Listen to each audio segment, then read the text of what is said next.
pembelajaran. Hargai potensi, tingkatkan prestasi, lahirkan profil pelajar Pancasila.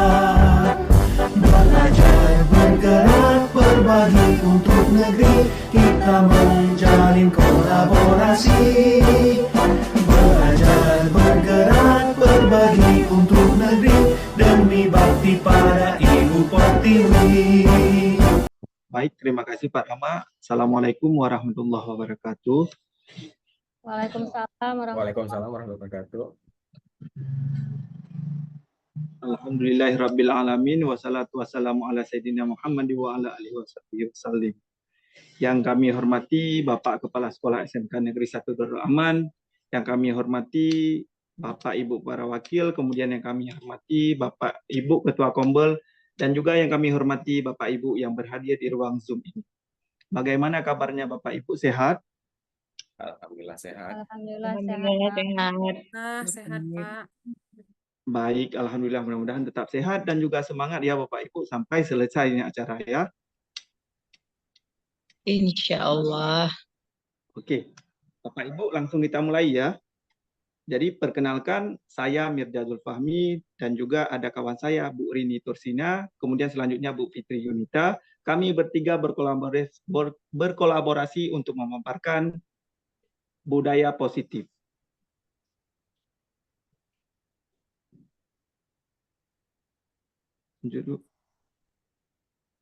Jadi tujuannya yaitu melalui diseminasi ini kita mendapatkan persamaan persepsi dalam menciptakan lingkungan positif di mana setiap individu merasa diterima, didukung, dihargai dengan penerapan disiplin positif di sekolah kita. Kemudian yang kedua, melalui upaya ini diharapkan dapat mengurangi perilaku negatif, meningkatkan kesejahteraan siswa, dan menciptakan fondasi yang kokoh untuk pembelajaran yang efektif.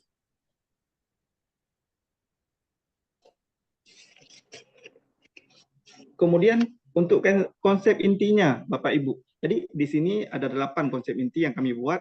Yang pertama dari perubahan paradigma belajar, kemudian yang kedua disiplin positif, yang ketiga nilai kebijakan, kemudian yang keempat kebutuhan dasar manusia, yang kelima motivasi perilaku manusia, yang keenam posisi kontrol guru, kemudian selanjutnya keyakinan kelas, dan segitiga restitusi. Jadi kami membagi atau berkolaborasi dari ke-8 dimensi konsep inti ini. Untuk saya, yang pertama perubahan paradigma, kemudian yang kedua disiplin positif, nilai-nilai kebajikan, dan juga kebutuhan dasar manusia. Kemudian yang akan dipaparkan oleh Bu Fitri Yunita yaitu motivasi perilaku manusia dan posisi kontrol guru. Kemudian yang selanjutnya yang akan dipaparkan oleh Bu Rini Tursina yaitu keyakinan kelas dan segitiga restitusi. Kita lanjut ya Bapak Ibu.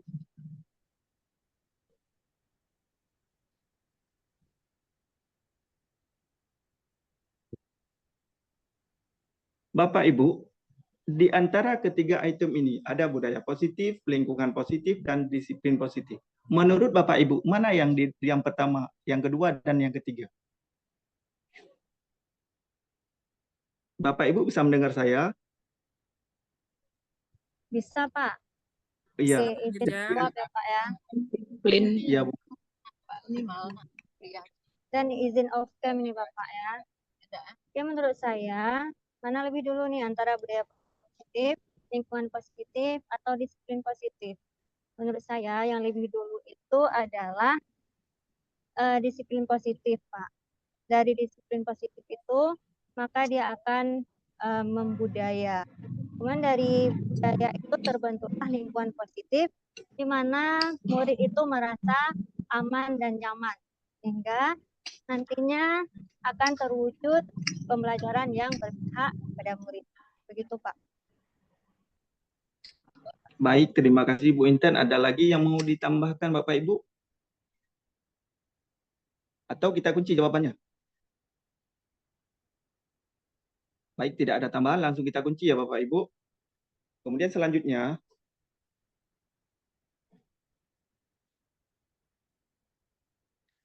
pembelajaran dengan paradigma baru. Jadi, pembelajaran paradigma baru ini, kita harus pahami dulu apa itu paradigma baru. Paradigma adalah pembelajaran yang dirancang berdasarkan prinsip pembelajaran berdiferensiasi. Sebelumnya, kita harus tahu dulu apa itu diferensiasi. Diferensiasi di sini adalah pembelajaran yang dirancang untuk memenuhi kebutuhan. Kemudian yang kedua, minat dan juga kemampuan peserta didik. Kemudian tujuan utama daripada pembelajaran berdiferensiasi ini adalah untuk memastikan bahwa semua siswa terlepas dari latar belakang dan juga kemampuannya, mereka mendapatkan pengalaman belajar yang sama. Kemudian juga tujuan daripada pembelajaran berdiferensiasi ini sesuai dengan tuntutan Ki Hajar Dewantara. Apa tuntutannya? Yaitu menekan pentingnya mengerasi dan juga menghargai perbedaan setiap siswa. Beliau percaya bahwa setiap anak memiliki potensi dan keunikan masing-masing, sehingga sesuai dengan kebutuhan, minat, dan bakatnya. Kemudian, bagaimana cara mewujudkan? Mewujudkan yaitu dengan profil pelajar Pancasila. Ada 5, Bapak Ibu. Yang pertama, beriman bertakwa kepada Tuhan Yang Maha Esa. Kemudian yang kedua, mandiri. Yang ketiga, bergotong royong. Yang keempat, berkebinekaan global, bernalar kritis, dan juga yang terakhir yaitu berkreatif.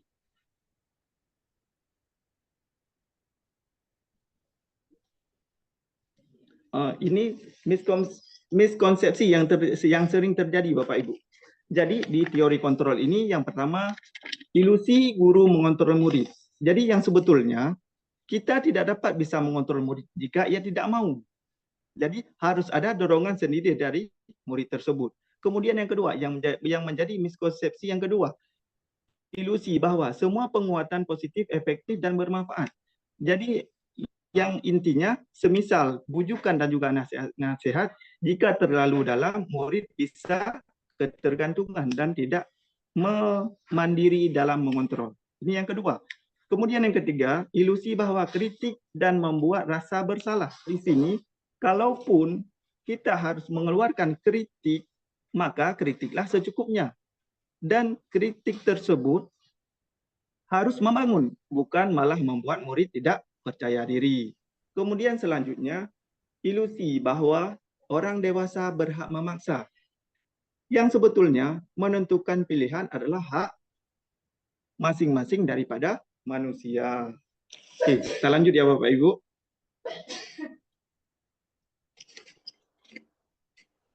Mengubah paradigma stimulus respon ke pendekatan teori kontrol. Sebelumnya kita sudah tahu apa itu paradigma. Paradigma adalah pola pikir, kemudian stimulus, rangsangan, dan juga respon. Respon adalah reaksi ke pendekatan teori kontrol. Untuk yang pertama, dari realitas kebutuhan kita sama, di teori kontrolnya realitas kebutuhan kita berbeda. Kemudian yang selanjutnya, semua orang bisa melihat hal yang sama. Kemudian yang di teori kontrolnya, setiap orang memiliki gambaran yang berbeda. Kemudian stimulus respon selanjutnya, kita mencoba mengubah orang agar berpandangan sama dengan kita. Teori kontrolnya, kita berusaha memahami pandangan orang lain tentang dunia. Kemudian stimulus responnya, perilaku buruk dilihat sebagai suatu kesalahan. Sedangkan di teori kontrol, semua perilaku memiliki tujuan.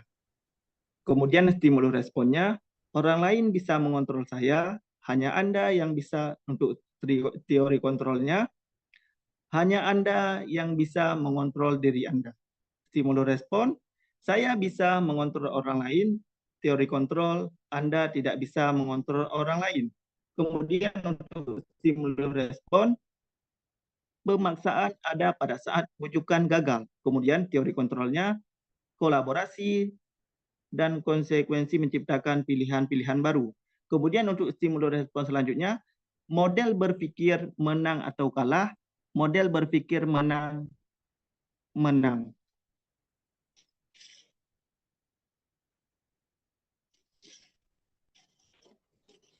Selanjutnya,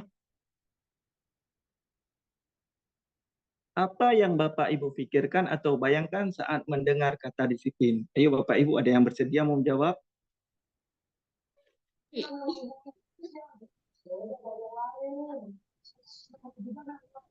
Ayo Bapak Ibu, ada apa yang Bapak Ibu pikirkan atau bayangkan saat mendengar kata disiplin?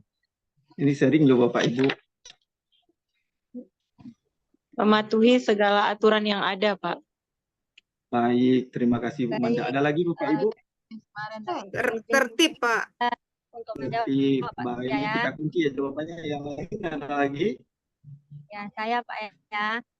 Nah, ketika Ya, saya Bu, mendengar kata silakan, Bu. disiplin itu, yang ada di benak saya itu adalah hukuman. Kemudian jika kita tidak mampu mendisiplinkan diri kita, maka orang lain itu berhak untuk mendisiplinkan kita. Itu yang ada di pikiran saya, Bapak. Terima kasih. Baik, terima kasih Bapak Ibu. Ada lagi Bapak Ibu? Atau kita cukupkan? Sudah, berarti kita cukupkan ya. Yang pasti jawaban Bapak Ibu sudah benar semua. Sekarang kita perhatikan disiplin positif.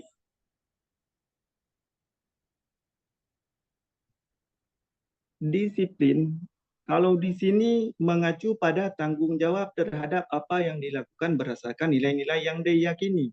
Kemudian, disiplin di sini adalah salah satu cara penerapan disiplin yang bertujuan untuk menumbuhkan kesadaran serta memberdayakan peserta didik tanpa imbalan, baik itu penghargaan, ancaman, dan juga hukuman. Lantas, bagaimana cara menumbuhkan kedisiplinan sesuai dengan teori motivasi? Adalah dengan motivasi intrinsik. Intrinsik di sini adalah motivasi internal. Dapat kita tumbuhkan dalam diri anak ketika mampu menghargai nilai-nilai kebajikan yang akan kita paparkan ke depan lagi.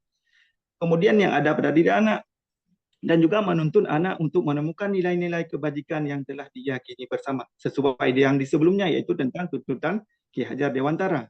Kemudian selanjutnya, sebagai pendidik, tujuan kita adalah menciptakan peserta didik yang memiliki disiplin diri sehingga mereka berperilaku mengacu pada nilai-nilai kebajikan universal dan memiliki motivasi intrinsik dalam perubahan perilaku ke arah yang lebih baik.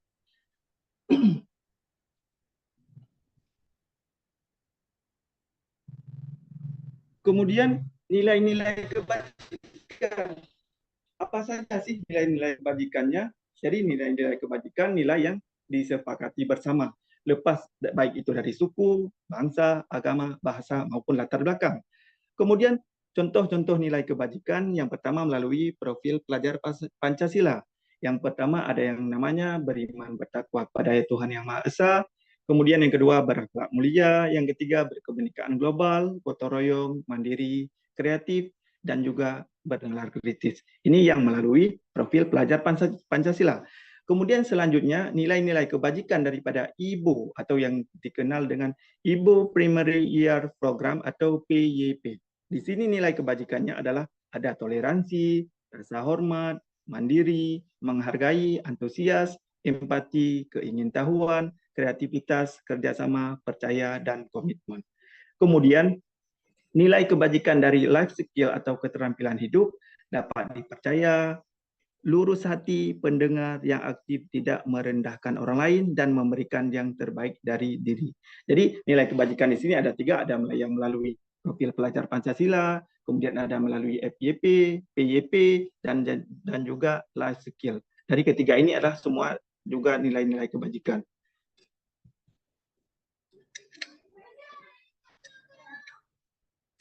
Kemudian,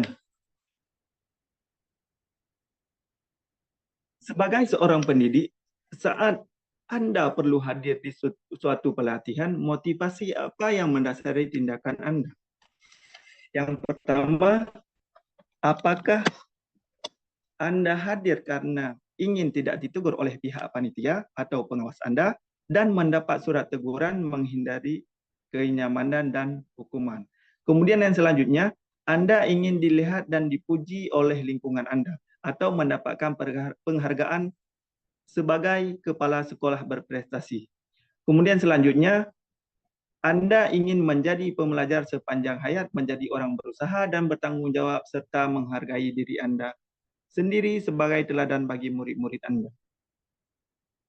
Dari pernyataan di atas, manakah motivasi yang paling kuat mendasari tindakan Bapak Ibu? Ada yang Bapak Ibu yang bersedia untuk menjawab? Yang pertama, hadir karena tidak ingin ditegur. Yang kedua, ingin dilihat atau dipuji di lingkungan sekitar. Kemudian yang ketiga, menjadi pembelajar sepanjang hayat. Bapak Ibu? Bapak, ya, silahkan Bu. Terima kasih Bapak kesempatannya. Kalau saya di sini itu lebih ke poin nomor 3 Bapak ya. Karena ketika saya hadir misalnya dalam kegiatan seperti ini, memang murni saya itu ingin menambah wawasan dan pengetahuan saya, karena ketika kita sudah punya wawasan, punya pengetahuan, maka penghargaan itu, apresiasi itu akan datang dengan sendirinya, Bapak. Seperti itu saja, Baik, Pak. terima kasih. Baik, terima kasih Bu Intan. Ada lagi Bapak Ibu? Setuju dengan apa yang dikatakan Bu Intan, Bapak. Karena di sini di saat kita mengikuti sesuatu kegiatan, pasti kita mau apa yang terbaik dari kegiatan itu. Jadi lebih kepada pembelajaran diri sepanjang hayat, gitu Bapak.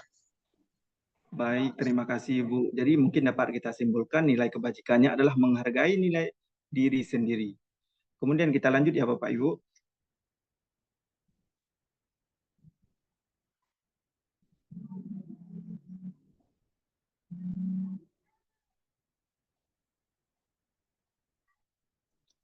Untuk teori motivasi menurut Diana Gaussen ada 3 Bapak Ibu. Yang pertama ada yang namanya untuk menghindari ketidaknyamanan atau hukuman. Kemudian selanjutnya untuk mendapatkan imbalan atau penghargaan seperti yang kita bilang tadi. Kemudian yang terakhir itu untuk menjadi orang yang mereka inginkan dan menghargai diri sendiri dengan nilai-nilai yang mereka percaya. Jadi sudah sepakat tadi kita yaitu nilai yang terakhir yaitu untuk menjadi orang yang mereka inginkan dan menghargai diri sendiri dengan nilai-nilai yang kita percaya. Oke, selanjutnya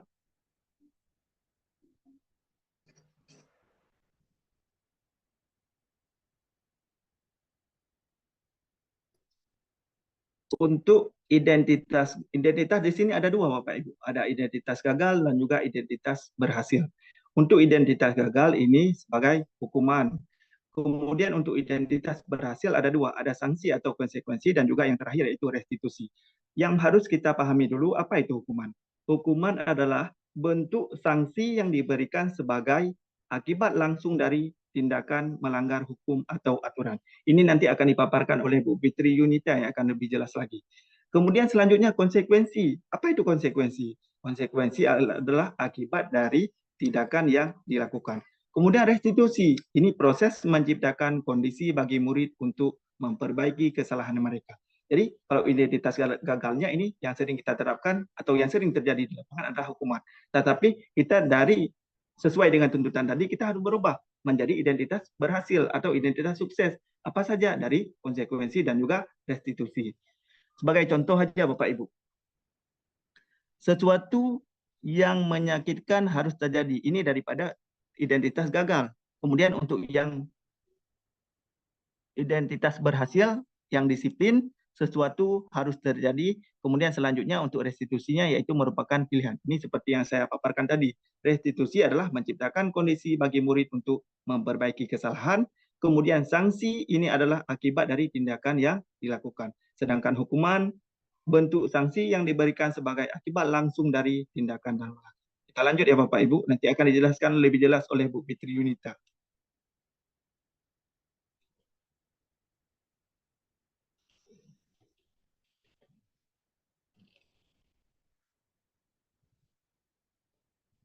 Kemudian, sebagai seorang guru, saat Anda hadir mengajar di kelas tepat waktu, motivasi apakah yang mendasari tindakan Anda?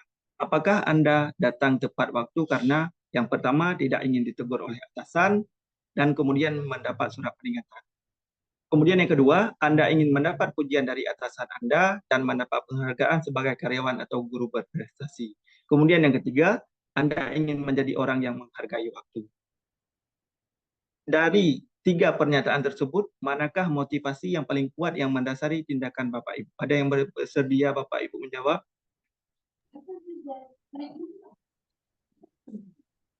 Izin menjawab Bapak untuk ini jika dari saya itu lebih Ya, kepada Bu. menghargai diri sendiri. Jadi kita datang cepat, tepat waktu itu demi diri kita sendiri. Begitu Bapak. Ya, baik Bu. Terima kasih Bu. Jadi nilai kebajikanannya adalah sama seperti yang tadi yaitu menghargai diri sendiri. Kalau yang kedua ini untuk mendapatkan imbalan dan penghargaan. Kemudian yang pertama tidak menghindari daripada ketidaknyamanan atau mungkin lebih yang pertama hukuman, yang kedua sanksi, yang ketiga restitusi. Ini lebih ke diri sendiri. Kemudian kita lanjut ya Bapak Ibu.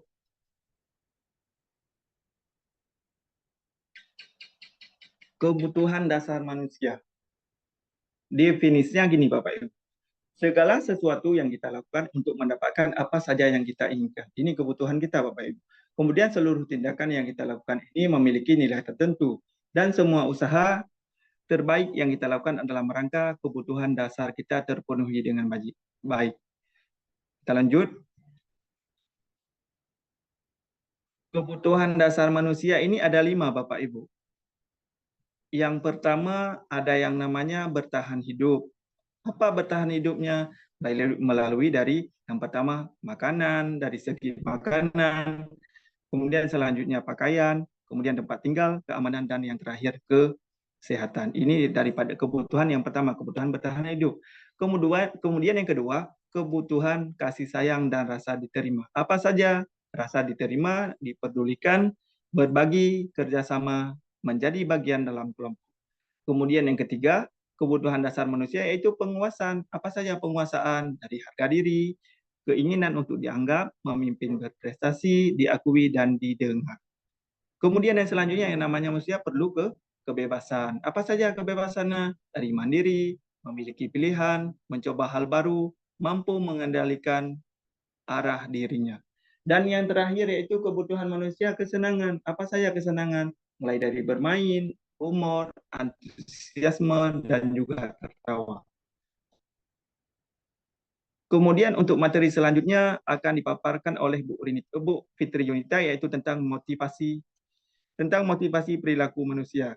Kepada Bu Fitri kami persilahkan. Baik, Bapak Ibu. Materi selanjutnya akan saya paparkan. Sebelumnya, kita ice breaking dulu ya Bapak Ibu ya. Oke, dari penjelasan tadi yang sudah dijelaskan oleh Pak Mirja, 5 kebutuhan dasar manusia. Kira-kira yang pertama, kedua, ketiga, keempat, dan kelima, apa aja ya Bu? Bapak, silakan dijawab. Yang pertama, siapa yang bisa menjawab? Yang pertama bertahan hidup. Oke, Ibu Irma, bertahan hidup. Yang kedua, kira-kira nanti kita lihat jawabannya ya Bapak Ibu. Kasih sayang. Kasih sayang. Ibu Laras ya. Bu Putri. Ibu Putri, maaf Ibu Putri. Selanjutnya Ibu Intan sudah raise hand. Silakan Bu Intan. Saya keempat, kebebasan. Oke, kebebasan. Yang kelima, satu lagi Bapak Ibu. Kesenangan. Oke, baik. Terima kasih Bapak Ibu ya. Mari kita lihat kira-kira benar nggak jawabannya ya Bapak Ibu.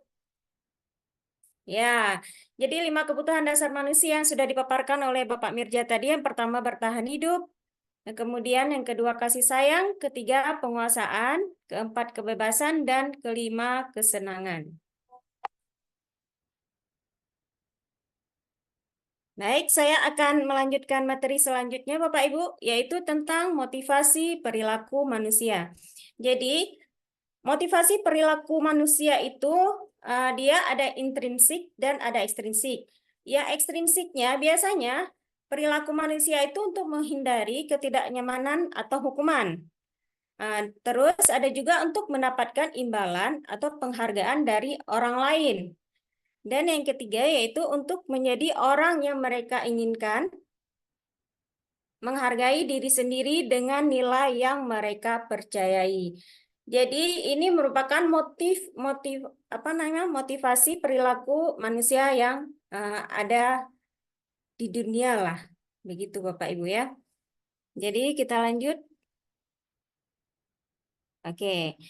Jadi seperti yang sudah dijelaskan sama Pak Mirja tadi, kita mengenal adanya hukuman, konsekuensi, dan restitusi.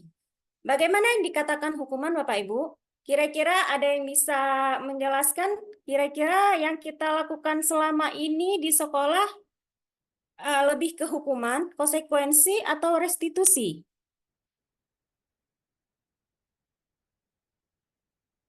Bagaimana Bapak Ibu? Ada yang ingin menjawab? Izin menjawab gitu ya.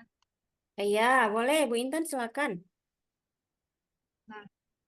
Hukuman itu ketika kita lakukan itu kepada anak, maka akan timbul rasa dendam ya dari si anak, dan efeknya itu bisa jangka panjang. Tapi konsekuensi itu ketika sudah ada yang namanya kesepakatan, maka akan ada konsekuensi, dan efeknya itu tidak terlalu lama sama si anak. Tapi yang paling tepat kita lakukan di sini adalah restitusi. Di mana restitusi itu kita lakukan untuk menyelesaikan masalah si anak.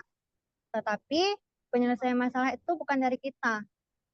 Si anak yang memutuskan sendiri bagaimana menyelesaikan permasalahannya itu. Begitu Bu Fit. Ya, baik. Terima kasih Bu Intan. Bapak Ibu yang lain ada ingin menambahkan?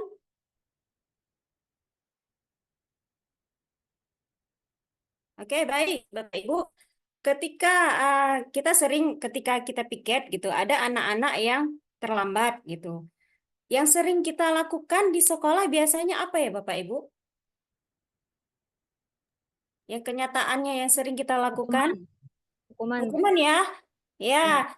Jadi Bapak Ibu, hukuman itu merupakan bentuk tindakan yang tidak terencana atau tiba-tiba. Jadi murid itu dia nggak tahu apa yang akan terjadi ketika dia melakukan kesalahan. Jadi kalau hukuman ini akan membuat si anak itu mengingat orang yang memberi hukuman itu istilahnya sebagai yang penghukum, istilahnya negatif.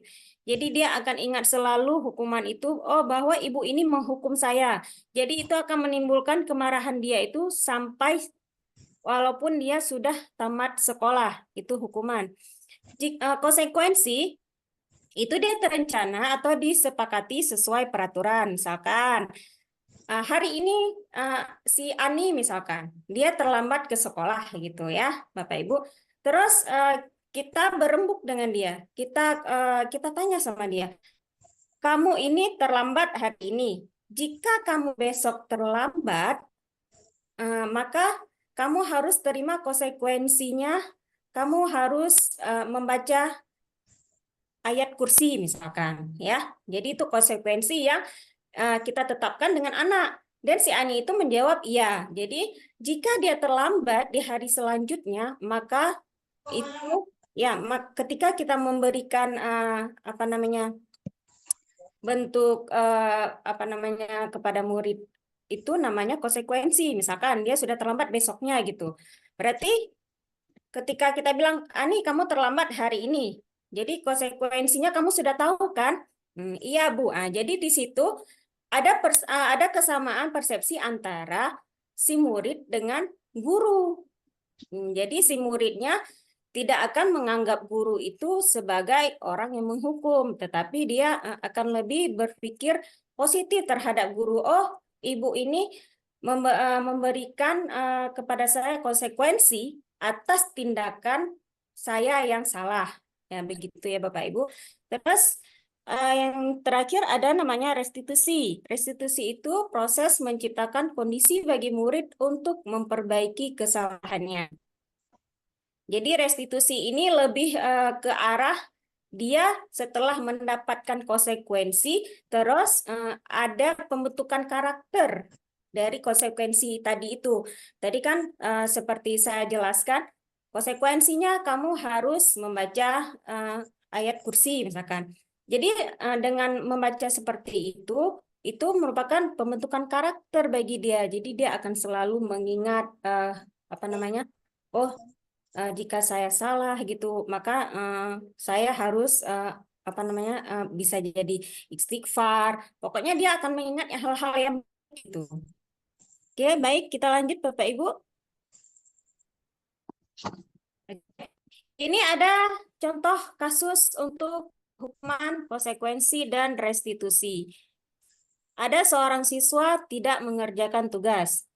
Jadi mari kita lihat Bapak Ibu perbedaannya jika kita berikan hukuman, jika kita berikan konsekuensi dan restitusi.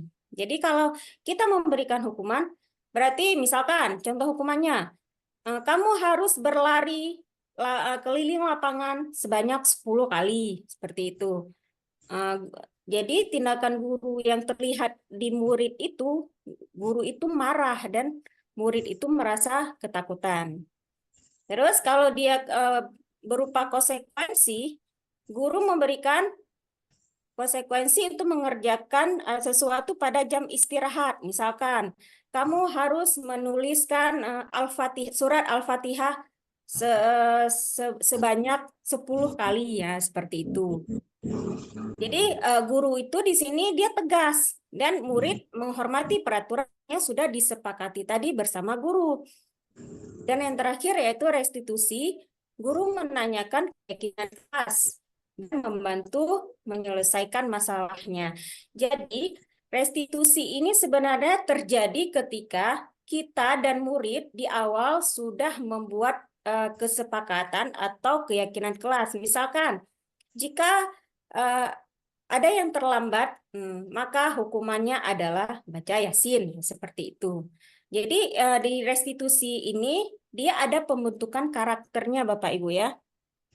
Jadi sehingga di sini siswa menghormati dirinya dan orang lain. Orang lain di sini berarti guru. Oke, baik Bapak Ibu, sampai sini ada yang ingin ditanyakan Bapak Ibu?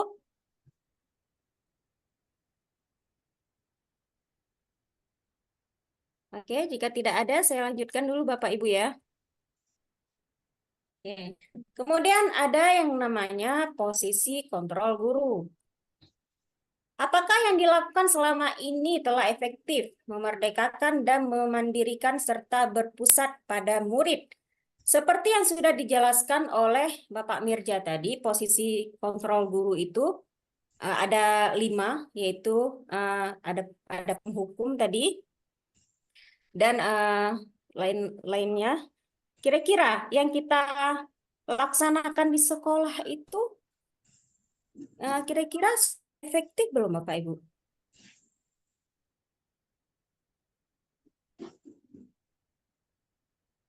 Gimana Bapak Ibu yang terjadi di sekolah kita itu?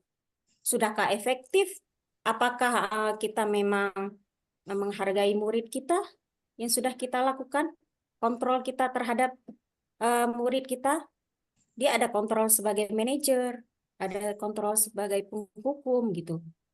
Jadi yang kita lakukan di sekolah selama ini kira-kira seperti apa ya Bapak Ibu? Masih banyak hal yang belum terlalu efektif, Ibu. Dan di sini pun untuk memandirikan serta berpusat pada murid terkadang masih harus kita perbaiki dengan lebih lagi. Begitu menurut saya. Ya baik, terima kasih Ibu Irma. Ya memang masih banyak hal yang perlu kita perbaiki ya Bapak Ibu. Mari kita lihat ada beberapa posisi kontrol guru, yaitu ada 5 posisi. Yang pertama penghukum. Penghukum seperti sudah kita jelaskan tadi, dia itu pemberi hukuman. Istilahnya jika dia salah, kita langsung menunjuk ke arahnya gitu. Jadi kita langsung menghakimi dia, itu penghukum. Terus ada yang pembuat merasa bersalah, misalkan ada kasus misalkan siswa tidak mau mengerjakan tugas gitu. Jadi kita ngomong misalkan, kalau kamu tidak mengerjakan tugas, nanti saya ditegur oleh misalkan kepala sekolah. Nah, gitu. Jadi dia akan merasa bersalah. Loh, ketika saya nggak bisa buat tugas, kenapa ada yang menegur ya? Nah, gitu. Jadi dia merasa, oh berarti saya bersalah. Nah, jadi si guru itu membuat si murid itu merasa bersalah. Terus ada yang namanya sebagai pemantau. Sebagai pemantau itu, guru di sini dia bertugas, misalkan peraturannya sudah ada, dan ketika mendapati murid yang tidak patuh atau melanggar aturan, dia hanya membacakan peraturan tersebut. Jadi dia memantau saja apa yang dilakukan oleh murid. Itu namanya posisi kontrol guru sebagai pemantau. Selanjutnya ada posisi kontrol guru sebagai teman. Jadi di sini guru tidak menjudge murid, tetapi dia mengajak murid yang bersalah itu untuk ngobrol, menanyakan kenapa dia bisa begitu. Jadi dia mencari alasan. Jadi dia bertindak sebagai teman. Terus ada posisi kontrol sebagai manajer. Jadi posisi yang paling tinggi itu yaitu posisi kontrol sebagai manajer ya Bapak Ibu. Di sini kita secara tidak langsung bisa membuat murid itu merasa, oh iya ya, saya sudah salah gitu. Jadi dia bisa merasakan dirinya salah dan akan memperbaiki kesalahannya tersebut. Nah, jadi itu posisi kontrol sebagai manajer. Ya, kita lanjut. Contoh penerapan 5 posisi kontrol guru. Di sini ada kasus siswa tidak memakai atribut lengkap saat upacara bendera. Ya, jadi coba kita lihat di sini Bapak Ibu. Jika kita memberikan pernyataan kepada si anak, kamu harus hormat bendera selama 1 jam. Maka itu merupakan bunyi dari posisi kontrol hukum. Kenapa? Karena kita menghukum dia.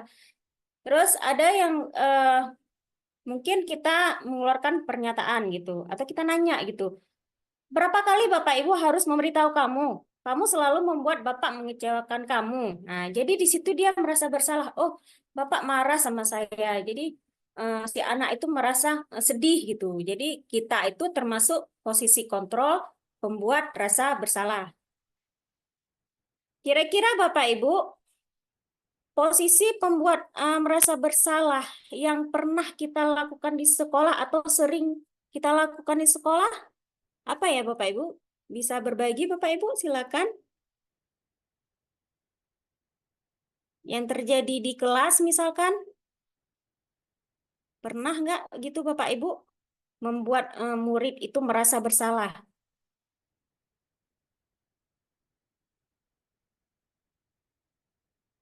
Ada naik kabin. Iya.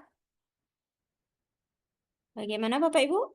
Ada kira-kira yang ingin share pengalamannya di kelas ketika mendapati murid membuat suatu kesalahan, terus secara tidak sengaja Bapak Ibu mengatakan bahwa, oh kamu mengecewakan ibu gitu, kamu mengecewakan bapak gitu.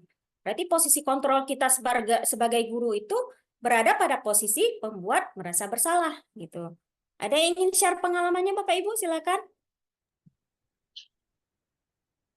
Mungkin yang kita katakan itu bukan mengatakan kalau anak itu membuat kita kecewa, Ibu, tapi dengan kata-kata lain yang membuat dia juga merasa bersalah gitu. Jadi kita cari cara gimana cara anak itu mengakui kesalahannya, tetapi dengan kata-kata kita kadang-kadang yang terjadi malah kebalikan. Di sini anak malah yang merasa bersalah dengan cara kita yang menjadi sebagai pembuat merasa bersalah itu tadi, bukan muncul dari si siswa itu sendiri. Oh iya, berarti kebalikan gitu ya Bu ya. Harusnya dia yang merasa bersalah, tapi kok malah kita yang guru merasa bersalah ya Bu ya.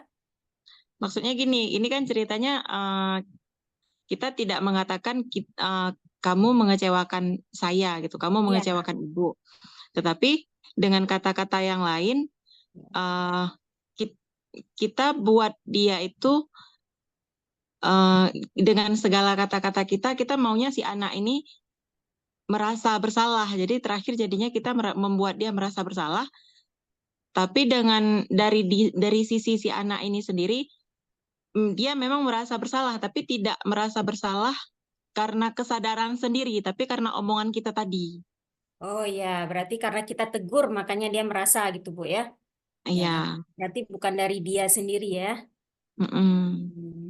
Oke, terima Biarpun kasih. tidak Ibu dengan Irma. mengatakan kata-kata mengecewakan begitu. Oh iya. Baik, Ibu Intan, ada yang ingin ditambahkan? Baik, terima kasih Bu Fir atas kesempatannya izin berbagi pengalaman. Di sini kalau saya itu posisi kontrolnya lebih ke teman, ya. Di mana teman itu ketika kita memposisikan diri sebagai teman, kita mengajak siswa ini untuk melakukan apa yang kita inginkan. Nah, jadi dengan ayolah kerjakan ini. Ketika kita bilang ayo, maka kita udah mengajak siswa ini. Tanpa kita sadari bahwa ketika kita memposisikan diri sebagai teman, si murid ini tidak lagi bisa mandiri. Dia akan bergantung sama kita. Nah, itulah dampak dari posisi kontrol sebagai teman. Nanti sewaktu-waktu hal sekecil apapun yang mereka lakukan, mereka itu akan bergantung pada kita. Itu Bu Fid ya. Terima Iya. kasih. Berarti Ibu Intan lebih sering menerapkan posisi kontrolnya sebagai teman, Bu ya? Iya, benar Bu. Iya. Jadi posisi sebagai teman itu mungkin lebih membuat siswa nyaman, Bu ya. Apalagi kita di SMK ya, Bu. Siswanya Nyaman, itu sudah dewasa nyaman. gitu. Jadi dia sudah mengerti siapa dia, siapa gurunya, siapa orang sekitarnya ya, Bu ya. Ya, tapi mereka tidak bisa mandiri Bu. Mereka akan bergantung sama kita. Itulah dampaknya. Oh Dan ya. posisi itu tidak baik. Dan posisi yang paling baik di sini adalah sebagai manajer ya. Mana Oh, iya. manajer itu memang sudah posisi paling tinggi dalam posisi kontrol guru.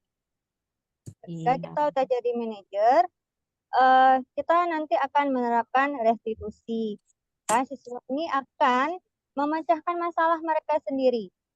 Kan menjadi permasalahan. Iya, baik. Terima kasih Bu Intan. Baik, Bapak Ibu yang lain ada yang ingin menambahkan atau ingin berbagi pengalaman lagi? Pit, ini Bu, saya Yusrawita Bu Pit. Oh ya, Bu Yusra, silakan. Bu. Ini sebenarnya bukan menjawab sih Bu Pit, ingin bertanya, Iya. berbagi pendapat. Iya. Banyak di lingkungan sekolah kita itu kalau misalkan ada siswa itu yang misalkan dari jurusan tertentu ini dia bandel atau apa kan, Iya. kurang disiplin. Tapi banyak yang berpendapat itu salah guru jurusan, ketua jurusan, wali kelas. Itu bagaimana pendapat Bapak Ibu terhadap kontrol siswa? Apakah bisa kita salahkan pihak jurusan atau wali kelasnya? Ya itu saja. Ini berbagi pendapat ya. Iya. Oke, Ibu Yusra, terima kasih. Kalau menurut saya, tidak bisa kita salahkan siapapun. Jadi di sini masing-masing guru itu harus memiliki posisi kontrol. Jadi setiap guru itu harus memiliki posisi kontrolnya sendiri, Bu. Jadi tidak ada alasan kita menyalahkan, oh ini gara-gara guru jurusan, makanya jurusan A anaknya bandel gitu, Bu ya. Itu yang Jadi terjadi biasanya sebenarnya, di lingkungan. jadi sebenarnya tidak boleh menyalahkan. Jadi di sini yang perlu kita lakukan adalah melakukan kolaborasi antar guru, membahas tentang bagaimana sih cara menangani karakter-karakter siswa ini. Jadi ketika kita berkolaborasi, kita sharing pendapat, nanti akan ada satu kesepakatan bahwa oh, jadi kita harus memiliki kontrol sebagai apa gitu. Apakah sebagai teman gitu, apakah sebagai manajer gitu. Yang jelas kita tidak boleh menjadi penghukum atau membuat merasa bersalah juga sebaiknya kita hindari karena itu akan mempengaruhi emosional atau psikologis dari peserta didik kita. Ya begitu ya Bu Yusra. Saya setuju juga. Kita harapkan juga sama-sama ke depannya kalaupun di sekolah kita itu ada anak-anak yang bandel dari suatu jurusan, jangan kita salahkan guru jurusan atau wali kelasnya, karena pastinya guru jurusan dan wali kelasnya sudah berusaha juga semaksimal mungkin. Itu merupakan tanggung jawab semua guru yang ada di SMK kita. Itu harapan dari saya. Iya, itu harapan kita bersama ya, Bu. Iya. Nah, makanya seperti saya bilang di awal itu tidak boleh menyalahkan guru A, B, C, D. Jadi yang perlu kita lakukan di sini adalah berkolaborasi, gitu. Baik, Bapak Ibu, kita lanjut. Terima kasih Bu Pit. Iya, sama-sama Bu. Jadi ada lagi contoh kasus untuk posisi kontrol selanjutnya, yaitu kasusnya siswa tidak memakai atribut lengkap saat upacara bendera. Jadi ketika kita memposisikan posisi kontrol kita sebagai teman, mungkin lebih kurang bunyi kalimatnya seperti ini. Ayo dong ikuti aturan sekolah. Tolong bantu Bapak Ibu sekali ini aja. Ya udah tidak apa-apa, lain kali jangan sampai berbuat seperti ini lagi ya. Nah, jadi di sini kita tidak menyalahkan, tapi istilahnya gimana ya? Ada ajakan gitu. Ayolah gitu. Jadi sama-sama memperbaiki lah gitu. Terus ada posisi yang namanya sebagai pemantau. Misalkan, kamu telah melanggar peraturan sekolah. Kamu tahu konsekuensinya. Setelah upacara, kamu beli atributnya ke koperasi dan jangan diulangi lagi ya. Nah, jadi di sini seperti saya katakan tadi, posisi pemantau ini dia hanya mengeluarkan statement yang sebenarnya sudah ada aturannya. Jadi dia hanya mengulang aturan yang sudah dibuat oleh sekolah. Jadi itu posisi kontrol guru sebagai pemantau. Kira-kira Bapak Ibu, posisi pemantau pernah dilakukan? Siapa yang ingin berbagi pengalaman tentang posisi pemantau? Sering ini posisi pemantau ya. Sering Bu ya? Iya, bahkan kan ini posisi pemantau ini kita mengaitkan selalu dengan peraturan. Misalnya nih ada yang melanggar, "Ya, rambut kamu panjang. Ya. Kamu ingat nggak aturan sekolah kita bagaimana? Bisa nggak siswa berambut panjang seperti ini?" Nah, itu kan kita udah memposisikan diri sebagai pemantau. Iya. Setiap kesalahan ataupun setiap pelanggaran yang dilakukan sama murid, selalu kita kaitkan, ini loh peraturannya, udah baca tata tertibnya belum? Nah, itulah pemantau. Oke, terima kasih. Iya, baik. Jadi itu sering kali terjadi, Bu ya. Contoh aja, ketika kita piket gitu kan, kita selalu bilang, ini sudah jam 8 lebih gitu. Jadi kamu tahu kan aturannya, jadi kan itu kita baca lagi aturan. Jadi siswa masuk kelas tepat pukul 7.45 gitu. Jadi kita membaca aturan lagi. Terus ada juga ini yang sering kita ceritakan, pasti yang sering terjadi ketika kita sebagai guru piket ya menemui siswa yang menggunakan pakaian seragam sekolahnya tidak tepat. Misalkan hari Senin Selasa itu harusnya dia menggunakan abu-abu sama putih atau putih abu-abu. Tapi kenyataannya karena dia senang sekali dengan jurusannya, mungkin dia selalu memakai pakaian jurusan. Nah, dan ketika kita menjadi pemantau, maka kita akan bacakan aturan itu. Ya, seperti itu Bapak Ibu ya, kalau posisi kita sebagai pemantau. Bapak Ibu yang lainnya ada ingin menambahkan? Oke, jika tidak, kita lanjut ya Bapak Ibu. Oke, jadi posisi kontrol yang terakhir yaitu sebagai manajer, ini ada kasus siswa tidak memakai atribut lengkap saat upacara bendera. Jadi kita akan bertanya, apakah kamu tahu kesalahan kamu? Kira-kira bagaimana kamu memperbaikinya? Jadi di sini ketika kita bertanya seperti ini, si siswa itu akan mengungkapkan kesalahan itu memang benar-benar dari hatinya gitu. Jadi pasti dia akan menjawab, oh ya Bu, saya salah gitu. Ataupun iya Bu, saya sudah melanggar. Jadi siswa itu paham sendiri gitu kesalahannya gitu. Jadi dia pasti akan tahu apa yang harus dilakukan selanjutnya untuk memperbaiki kesalahan tadi. Yaitu misalkan membeli atribut sekolah di koperasi seperti itu. Jadi Bapak Ibu, kira-kira ada yang pernah memposisikan dirinya sebagai manajer? Mungkin ada ingin berbagi pengalaman yang posisi manajer, Bapak Ibu? Karena posisi manajer ini posisi yang paling tinggi dari posisi-posisi kontrol yang lainnya. Jadi mungkin kita sering jadi pemantau gitu ya Bapak Ibu. Jadi posisi manajer ini memang masih jarang, tapi sebenarnya ini sangat baik dilakukan. Jadi Bapak Ibu ada yang pernah melakukan atau memposisikan diri sebagai posisi manajer ini, boleh berbagi pengalamannya Bapak Ibu?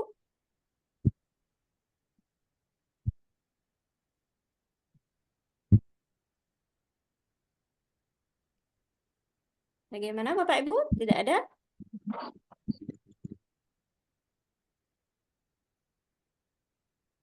Oke. Mungkin belum mendapatkan pengalaman sebagai manajer ya Bapak Ibu, karena kita seringnya posisi guru yang kita terapkan itu posisi pemantau seperti yang saya ceritakan tadi. Aturan sudah ada dan kita bacakan kembali dengan tegas kepada siswa yang melanggar aturan tersebut. Baik, kita lanjut. Oke. Jika saya berkata gitu, saya kecewa sekali sama kamu. Kira-kira posisi kontrol kita sebagai guru ini dengan kalimat seperti ini apa kira-kira Bapak Ibu? Pembuat rasa bersalah. Rasa bersalah. Oke, pembuat rasa bersalah ya. Lanjut. Jika ada kalimat kamu tidak pernah benar melakukannya. Kira-kira posisi kontrol apa ini Bu ya, Bapak? Jika ada pernyataan seperti ini. Penghukum ya Bu? Hukum ya Bu ya, karena langsung menjudge. Kamu tidak pernah benar melakukan, langsung kita aja. Iya, betul. Jadi posisi di sini adalah posisi penghukum karena kita menjudge gitu. Kita menjudge si anak, oh, kamu itu salah gitu. Kamu tidak pernah benar melakukannya. Jadi di situ kita benar-benar membuat si anak itu salah gitu. Oke, kita lanjut Bapak Ibu. Jika ada pernyataan, apa rencanamu untuk menyelesaikan masalah ini? Jadi kira-kira Manajer. posisi kontrol apa ini? Manajer. Iya, Manajer. jadi ini posisi manajer ya Bapak Ibu ya. Jadi ini posisi yang paling tinggi dan kita berharap kita semua dapat memposisikan diri kita sebagai guru itu pada posisi manajer. Oke. Yang terakhir Bapak Ibu, posisi kontrol apakah aku? Ayolah, lakukan demi Bapak Teman. Ibu ya. Teman. Teman Ibu. Ya, teman. Kenapa? Karena di sini ada apa namanya? Kata ajakan gitu ya. Ya, mengajak gitu. Ayolah gitu. Ayolah gitu. Jadi kan memang kita mengajak si siswa. Jadi soal kan kayak teman itu. Yuklah gitu. Jadi posisi kontrol di sini adalah sebagai teman. Oke. Ada lagi posisi kontrol selanjutnya jika ada pernyataan kamu tidak akan pernah mendapatkan nilai jika tidak mengerjakan tugas. Nah, di sini apa kira-kira Bapak Ibu? Penghukum itu Bu ya. Karena kita ada apa namanya? Ada ancaman itu ya. Kamu tidak akan pernah dapat nilai jika tidak mengerjakan tugas. Iya, betul Bu Intan. Jadi di sini betul-betul mengancam gitu ya. Jadi posisi ini kita harapkan janganlah Bapak Ibu ya. Karena ini akan mengganggu emosional dan psikologis dari peserta didik kita. Oke, kita lanjut. Oke, ini ada lagi pernyataan, kamu tidak akan pernah mendapatkan nilai jika... Oke, ini sama ya Bapak Ibu, kita lanjut dulu. Oke, baik. Materi selanjutnya yaitu keyakinan kelas yang akan dipaparkan oleh Ibu Rini Tursina. Kepada Ibu Rini Tursina kami persilakan. Baik, terima kasih atas kesempatannya. Assalamualaikum warahmatullahi wabarakatuh. Waalaikumsalam warahmatullahi Waalaikumsalam warahmatullahi wabarakatuh. Langsung saja saya lanjutkan, yaitu materi selanjutnya tentang keyakinan kelas. Nah, di sini ada pertanyaan dulu Bapak Ibu, mengapa kita harus membuat keyakinan kelas. Mengapa bukan peraturan saja? Ada kira-kira yang mau menjawab pertanyaan pemantik ini? Saya coba jawab, Bu. Oh, boleh, silakan Ibu Irma. Kalau peraturan biasanya itu muncul dari guru atau dari sekolah. Tapi jika keyakinan, berarti ada kesepakatan di dalamnya antara guru dan siswa tadi. Begitu menurut saya, Bu. Iya, baik. Terima kasih Ibu Irma. Benar sekali ya, kalau peraturan itu tidak melibatkan murid. Nah, kalau keyakinan, kita secara langsung melibatkan murid, baik itu di kelas maupun di sekolah. Baik, kita lanjut. Nah, pembentukan keyakinan kelas. Keyakinan kelas itu harus bersifat abstrak daripada peraturan kelas, lebih rinci dan konkret. Kemudian, keyakinan kelas berupa pernyataan-pernyataan universal yang mudah dipahami. Kemudian, pernyataan keyakinan kelas senantiasa dibuat dalam bentuk positif. Dalam bentuk positif, artinya kalimatnya harus menggunakan kalimat positif, ya, tidak boleh menggunakan kalimat negatif. Kemudian, keyakinan kelas hendaknya tidak terlalu banyak, Bapak Ibu, sehingga keyakinan kelas tersebut mudah diingat dan dipahami oleh semua warga kelas. Kemudian, keyakinan kelas sebaiknya sesuatu yang dapat diterapkan di lingkungan tersebut. Jadi, kira-kira apa yang dibutuhkan oleh kelas tersebut sehingga mudah untuk dijalankan. Selanjutnya, semua warga kelas hendaknya ikut berkontribusi dalam pembuatan keyakinan kelas lewat kegiatan curah pendapat. Kemudian yang terakhir, bersedia meninjau kembali keyakinan kelas dari waktu ke waktu. Nah, keyakinan kelas ini boleh berubah, Bapak Ibu. Jadi, kita ikuti perkembangan kelas tersebut.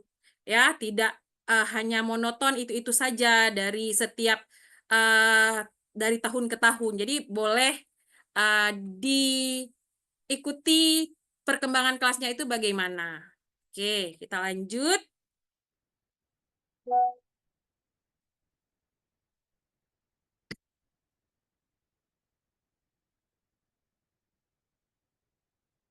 Oke.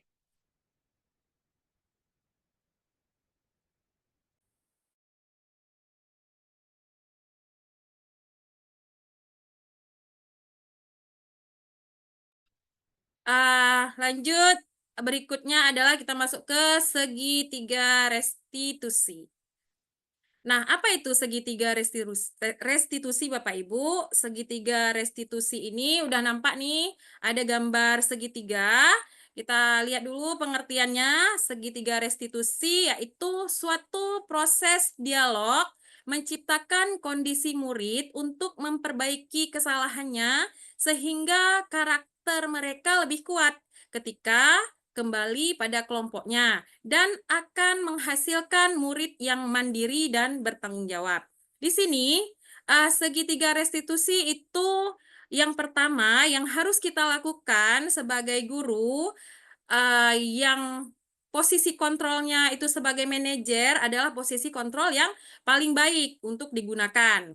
Nah, yang pertama itu kita menstabilkan identitas si murid. Kemudian setelah menstabilkan identitas si murid, kita melakukan validasi tindakan yang salah, tindakan apa yang salah dilakukan oleh si murid, dan itu memang diakui salah oleh si murid.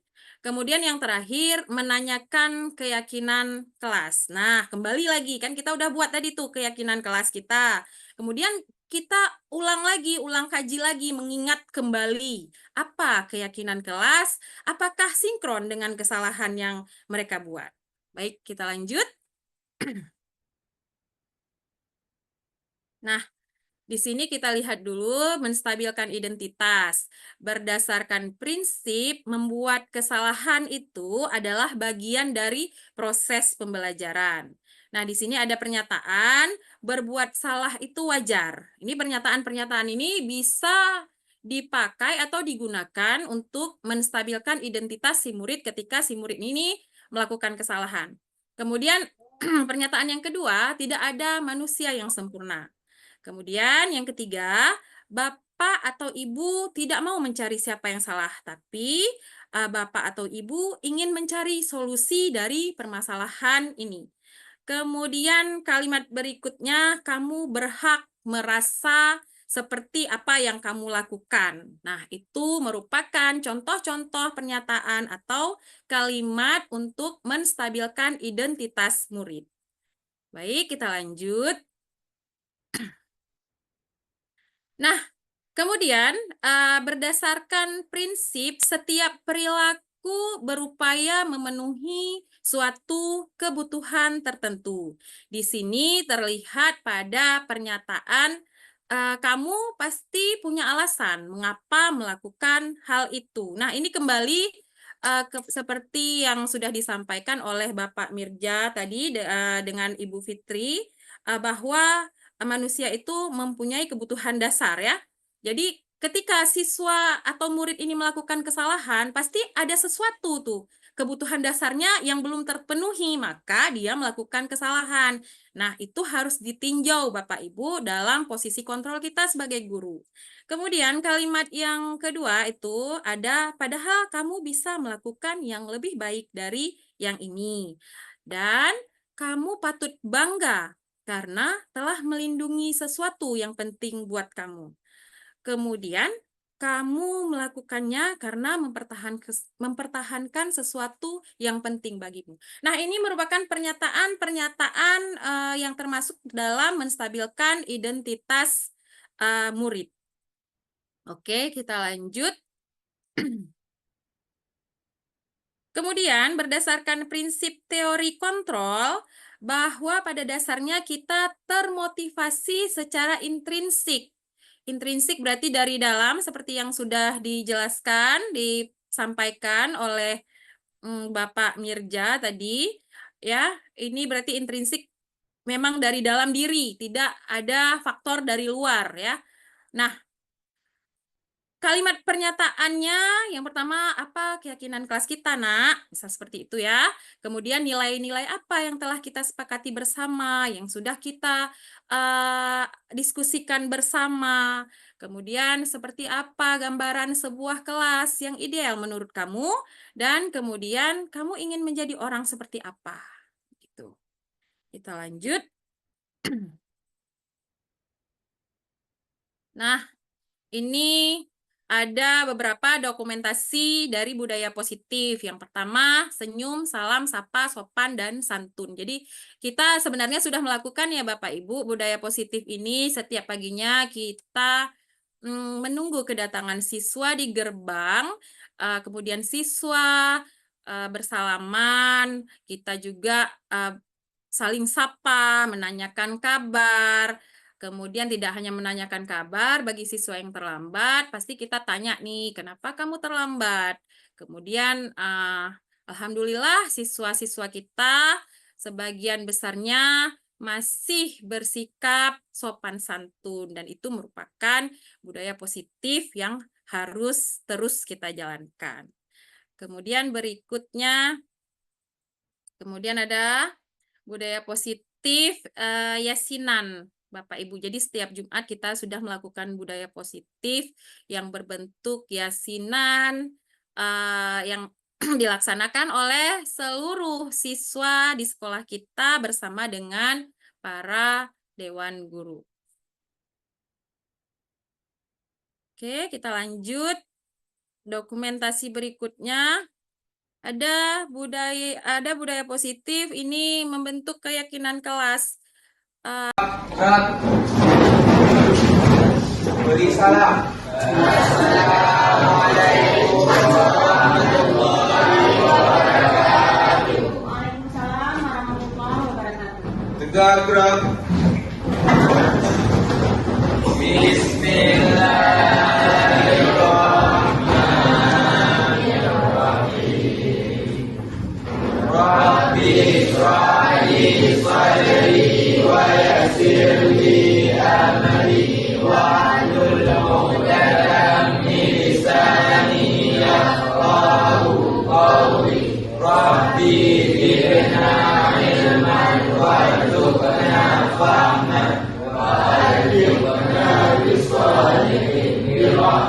Oke,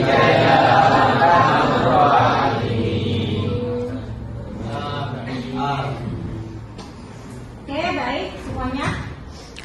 Ibu absen dulu. Ada yang tidak hadir hari ini? Ada? Siapa? Yang tidak hadir siapa kawannya? Siapa? Guru Rizky. Izin? Oke.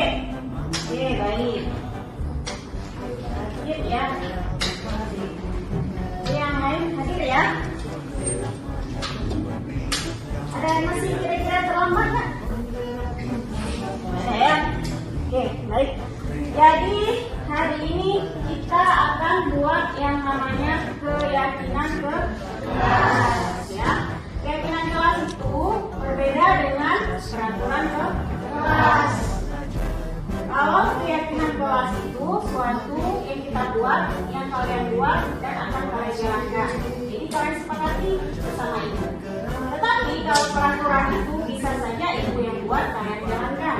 Jadi kemungkinan itu di kalian bisa saja kalian kurang bisa menerima ya kan? Jadi hari ini coba sama-sama kita buat yang namanya keyakinan kelas ya.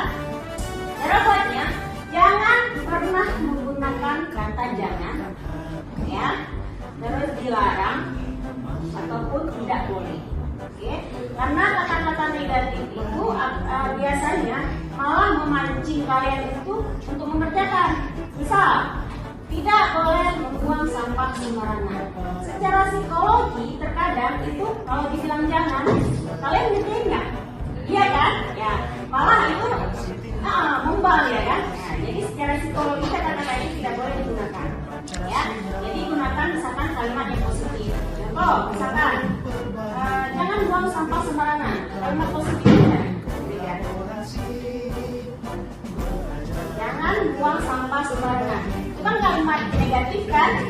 Ya, kalau yang positifnya gimana kira-kira? Ya, buanglah sampah pada tempatnya.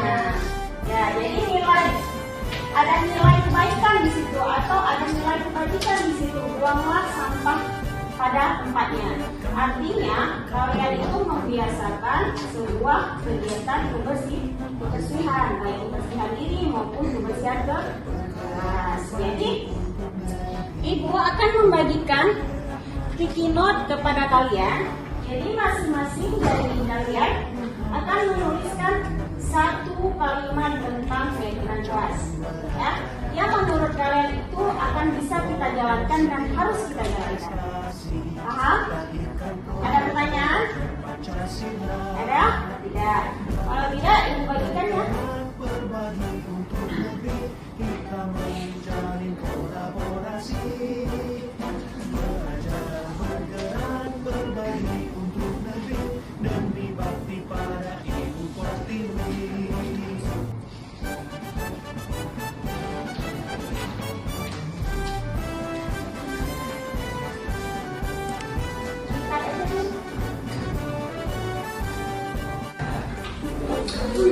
Sudah?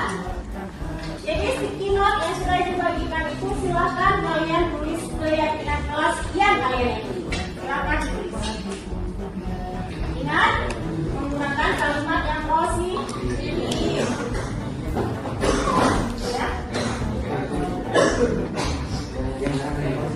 Ya, jangan menggunakan tidak, jangan menggunakan jangan. Oke. Potensi tingkatkan prestasi, lahirkan profil pelajar Pancasila. Bergerak berbagi untuk negeri, kita menjalin kolaborasi.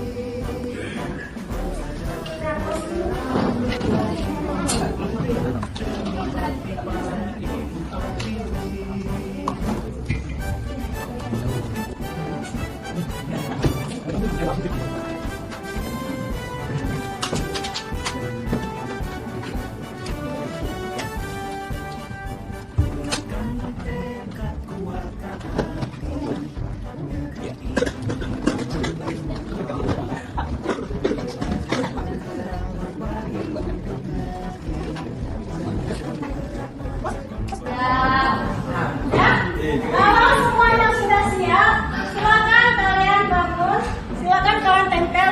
bagian sebelah kanan. Ya, silakan bangun, tempel.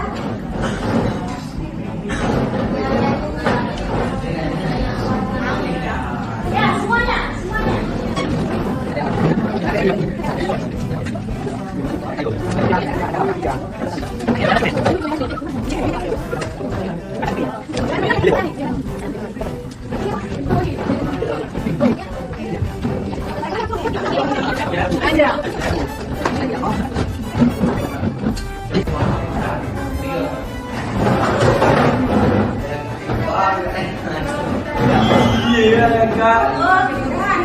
Atas keyakinan kelas yang kalian buat, kita baca ya satu persatu.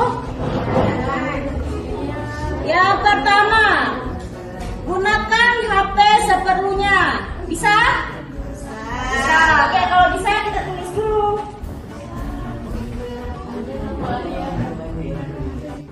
Kelas.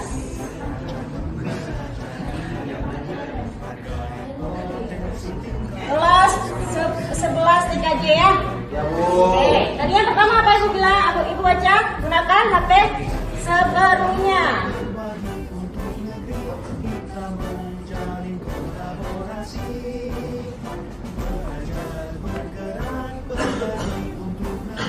Oke, apa lagi?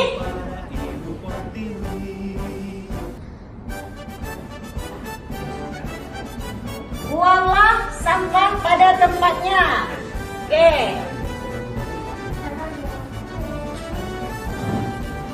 Buang sampah pada tempatnya.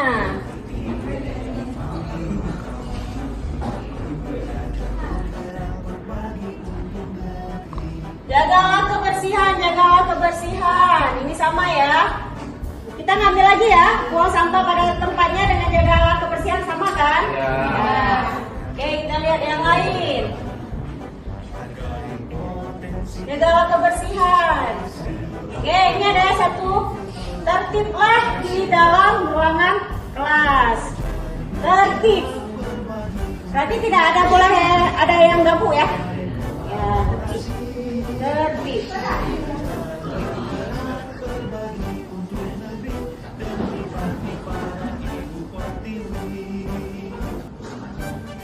Oke, tertiblah di dalam ruangan kelas. Datang tepat waktu, bisa? Sepakat? Insya Allah.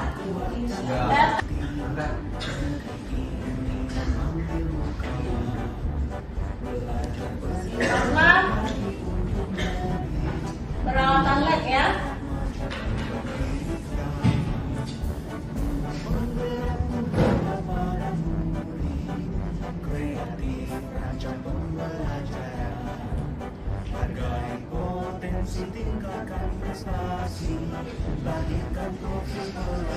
Simpanlah peralatan lab pada tempatnya setelah digunakan. Oke, lanjut.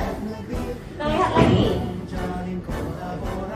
Matikan komputer saat sudah selesai digunakan. Bisa? Bisa.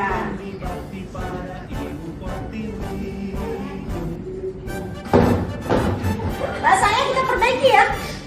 Jangan matikan ya. Apa? Shut down. Ya, shut down.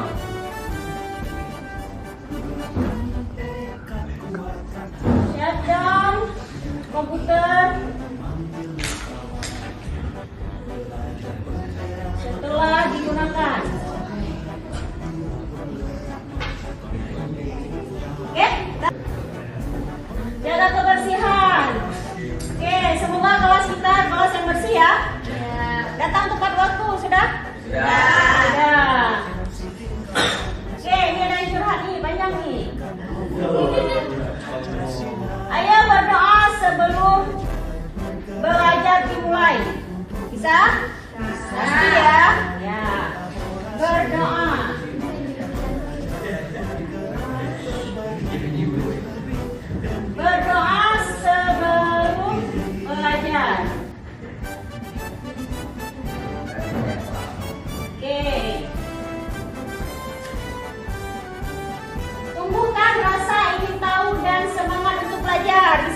Bisa. Ya, berarti tetap semangat untuk belajar ya. Semangat belajar.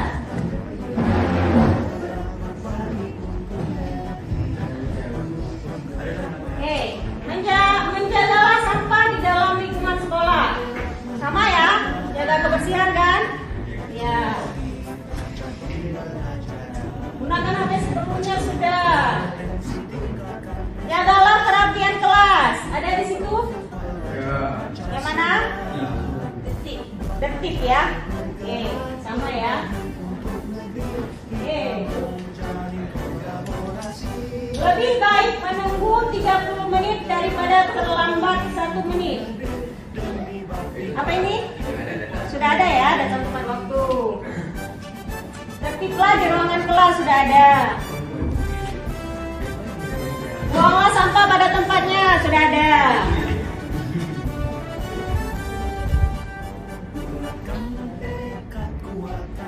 Oke, ini jagalah kelas agar tidak kotor, sama ya. Kita lihat keyakinan kalian. Jadi keyakinan yang sudah kalian buat ya, ini semuanya.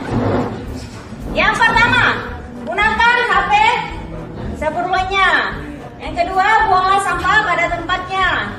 Yang ketiga, tertiblah di dalam ruangan kelas. Keempat, datang tepat waktu. Yang kelima, taati peraturan sekolah. Keenam, matikan AC setelah kelas selesai. Ketujuh, simpanlah peralatan lab pada tempatnya setelah digunakan. Yang kedelapan, shutdown komputer setelah digunakan. 9, berdoa sebelum belajar. Dan yang terakhir, semangat belajar. Oke, apa yang kalian tulis ini? Kalian sepakat? Sepakat? Mana suaranya sepakat? Sepakat! Syuk di sana. Kalau kalian sepakat, marilah bubuhkan tanda tangan masing-masing di samping tulisan keyakinan kelas ini. Oke, silakan maju dari dulu.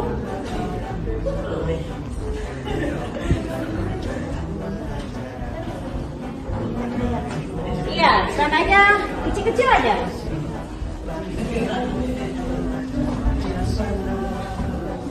Oke, air.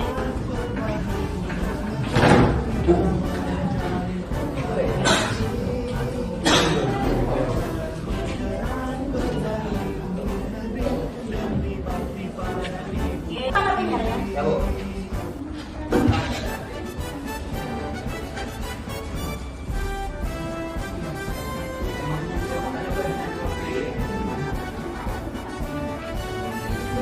Oke, lanjut, maju terus.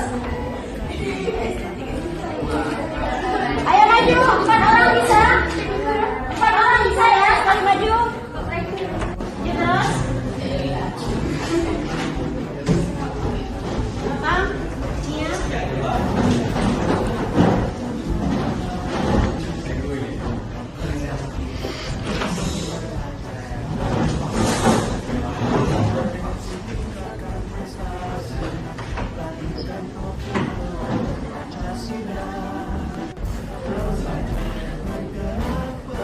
Habis? Hanya sisa 2 orang. Baik, udah semua? Ya.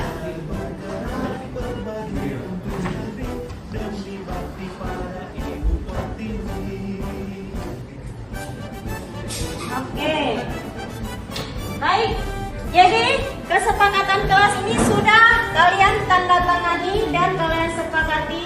Dan yang terakhir, Ibu juga sepakati. Artinya Ibu juga akan melaksanakan keyakinan kelas ini bersama dengan kalian.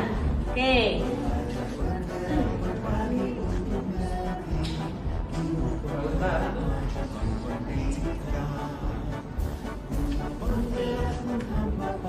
Oke, semuanya terima kasih sudah meluangkan waktu bersama-sama kita membuat keyakinan kelas yang akan kita yakini bersama dan akan kita laksanakan bersama.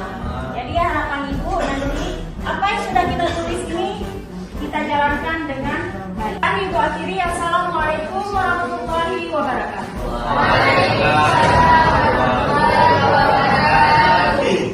Para Ibu Pertiwi.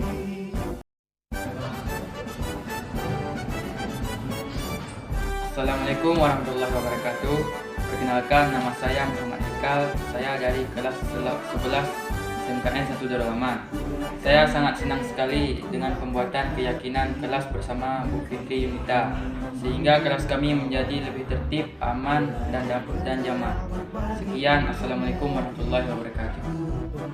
Assalamualaikum warahmatullahi wabarakatuh. Perkenalkan, nama saya Lulu Marjan. Saya dari kelas 11 TKJ SMKN Negeri 1 Darul Aman. Saya sangat senang membuat keyakinan kelas bersama Ibu Fitri Yunita. Dengan adanya keyakinan kelas kami lebih teratur, damai, dan aman. Sampai sekian. Assalamualaikum warahmatullahi wabarakatuh. Berbagi untuk negeri, kita menjalin kolaborasi. Belajar, bergerak, berbagi untuk negeri, demi bakti para Ibu Pertiwi.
Waalaikumsalam, masuk.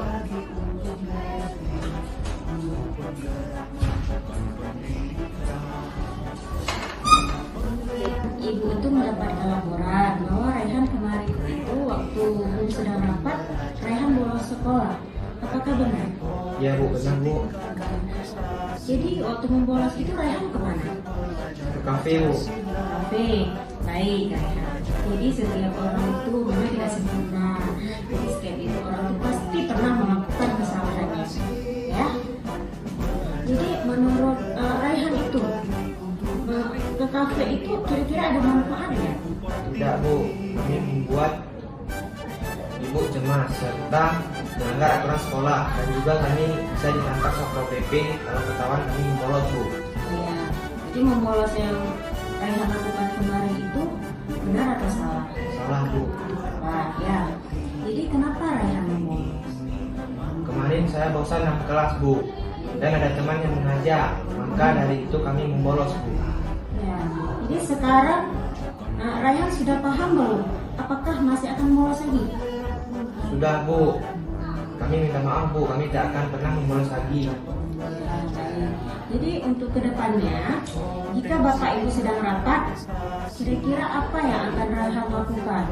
Dan apa yang akan Raihan lakukan untuk memperbaiki kekeliruan kemarin? Kami akan meminta tugas ke guru mata pelajarannya Bu. Oke, baik, untuk kedepannya berarti Raihan akan meminta tugas ya sama gurunya. Ya. Baik, jadi semoga dengan kekeliruan yang sudah Raihan buat kali ini itu menjadi pembelajaran bagi Raihan untuk kedepannya lebih baik. Ya, Ibu doakan semoga kamu sukses. Terima kasih. Assalamualaikum warahmatullahi wabarakatuh. Waalaikumsalam warahmatullahi wabarakatuh. Kenapa dipanggil kemari? Kemarin saya besok ada DPKJ Bu. Coba Radio ceritakan bagaimana kronologi kejadiannya. Ya jadi gini, waktu itu saya sedang melakukan praktek printing double TP. Tiba-tiba teman saya memaksa saya memberikan data tersebut kepadanya, padahal saya belum selesai melakukan pekerjaan itu. Karena saya sangat kesal dipanggil-panggil terus, jadi saya lempar saja alat tersebut ke arahnya. Namun alat itu terjatuh ke lantai dan rusak.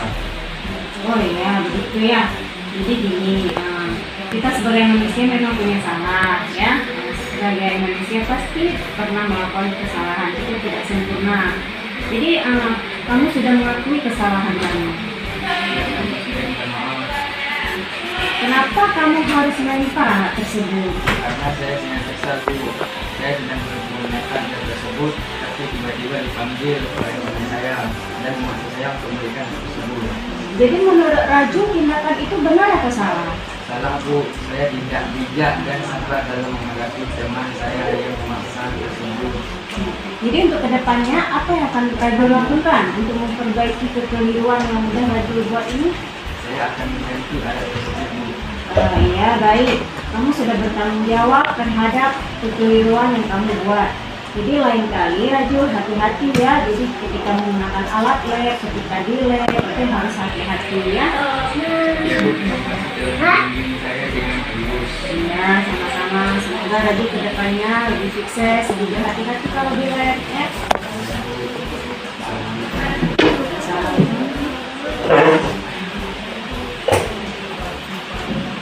Assalamualaikum warahmatullahi wabarakatuh.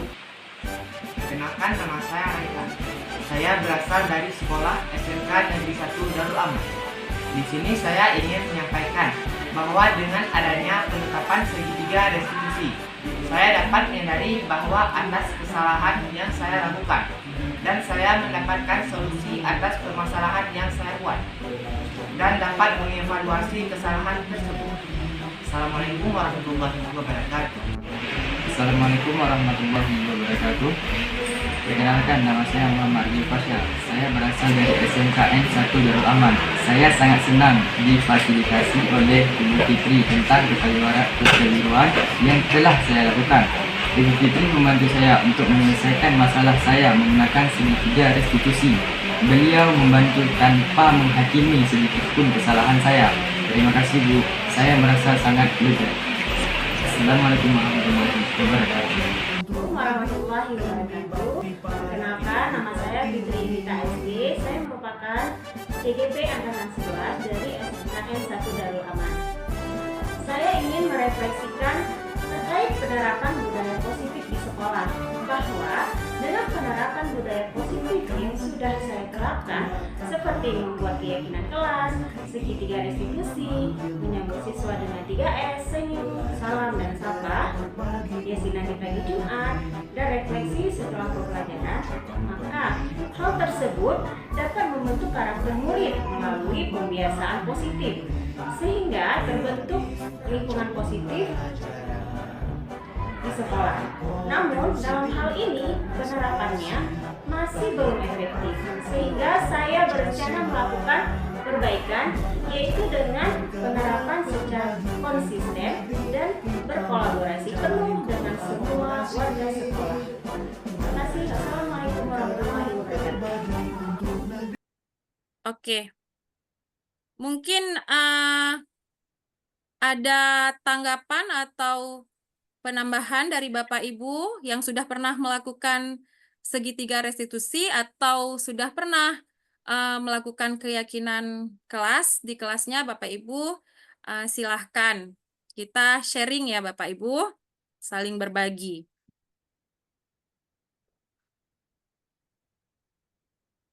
Ya. Ya. Adakah Bapak Ibu? Kalau tidak, mungkin kita lanjut Ibu Fitri Yunita.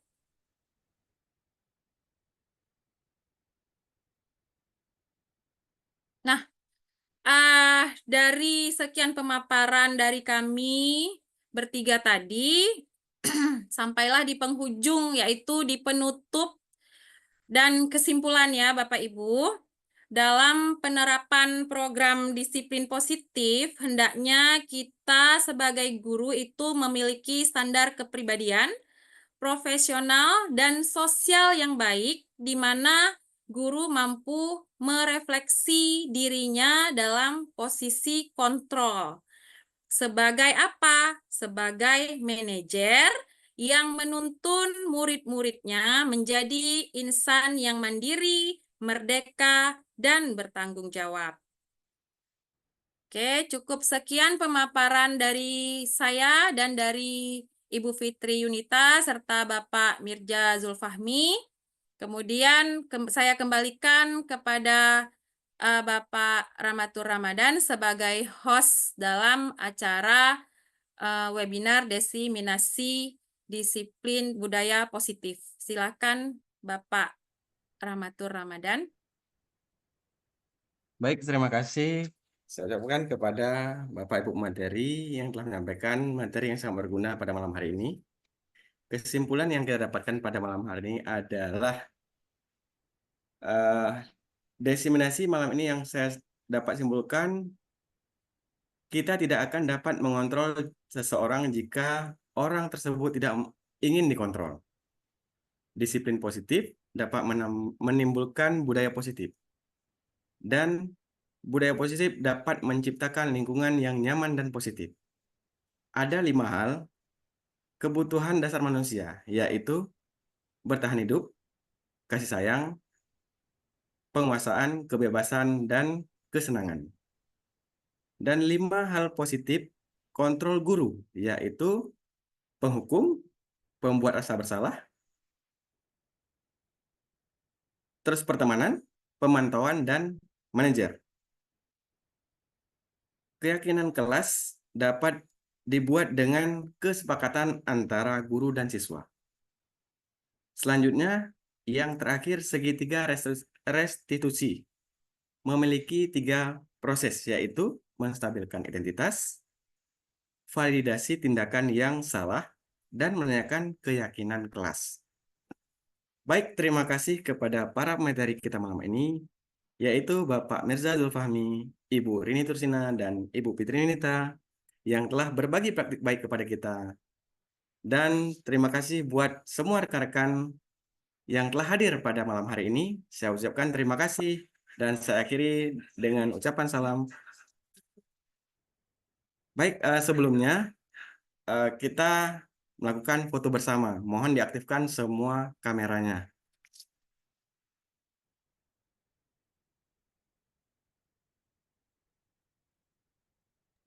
Mohon maaf Pak Ramanya, saya tidak bisa on cam.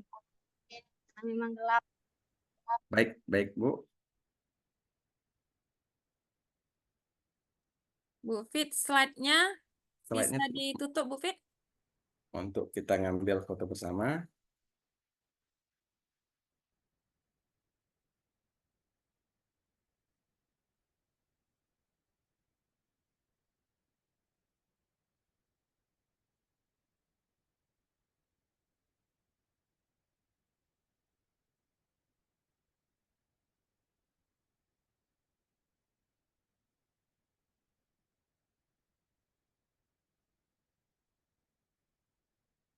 Baik Bapak Ibu ya, saya ambil.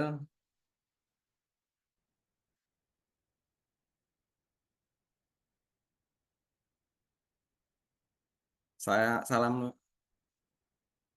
Boleh tangannya semuanya? Cuannya?